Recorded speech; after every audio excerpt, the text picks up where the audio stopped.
दुनिया के 2 दर्जन देश इस अरबपति के दुश्मन हैं और ये भारत की मोदी सरकार को गिराना चाहता है। मोदी को फंसाने का तैयार हुआ था प्लान, तो इधर खुद मोदी के साथ आकर खड़ी हो गई कांग्रेस पार्टी। 24 घंटे में जयशंकर ने लिया मोदी का बदला। कौन है बूढ़ा, जिद्दी और खतरनाक अमीर जॉर्ज सोरोस?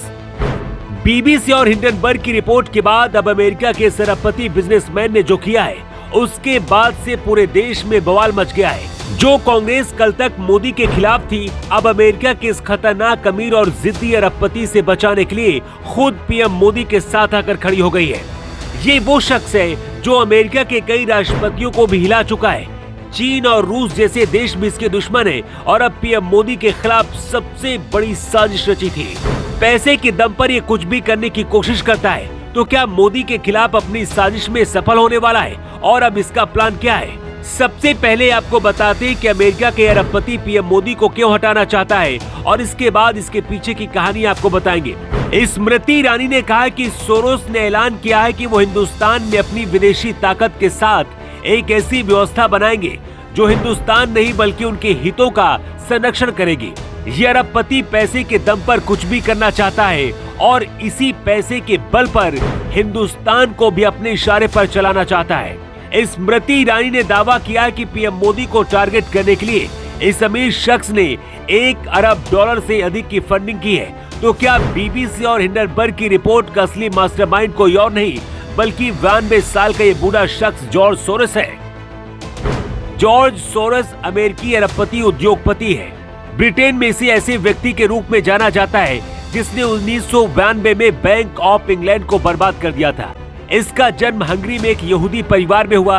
हिटलर के नाजी जर्मनी में जब यहूदियों को मार रहे थे तो उस वक्त ये सुरक्षित बच गया था।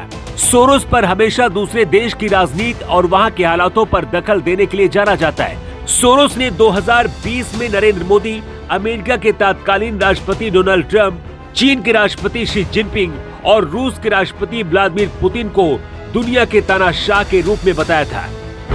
अमेरिका के पूर्व राष्ट्रपति जॉर्ज बुश हो या फिर डोनाल्ड ट्रंप, इनके खिलाफ भी सरकार गिराने की इसने साजिश रची थी। यहाँ तक कि कई बार अपने ही देश के खिलाफ काम किया। जॉर्ज सोरोस को लेकर नया विवाद क्या है, इसे समझिए। जॉर्ज सोरोस ने कहा है कि हिंडनबर्ग रिपोर्ट आने के बाद गौतम अडानी की वजह से मोदी सरकार गिर सकती है। इसके साथ ही इसने ये भी कहा है कि भारत लोकतांत्रिक देश है, लेकिन पीएम मोदी खुद ही लोकतांत्रिक नहीं है।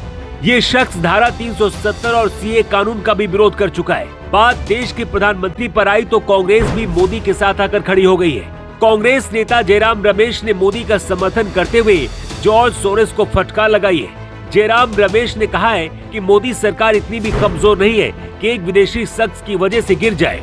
विदेश मंत्री एस जयशंकर ने भी मोर्चा संभाला है और इस शख्स को कड़ा जवाब दिया है। एस जयशंकर ने कहा कि जॉर्ज सोरोस एक बूढ़ा, जिद्दी और खतरनाक अमीर आदमी है जो किसी का नहीं हुआ। सबसे हैरान करने वाली बात यह है कि जो कांग्रेस मोदी को अपना दुश्मन समझती है, वो भी अपने देश के लिए आज पीएम मोदी के साथ खड़ी हो गई है।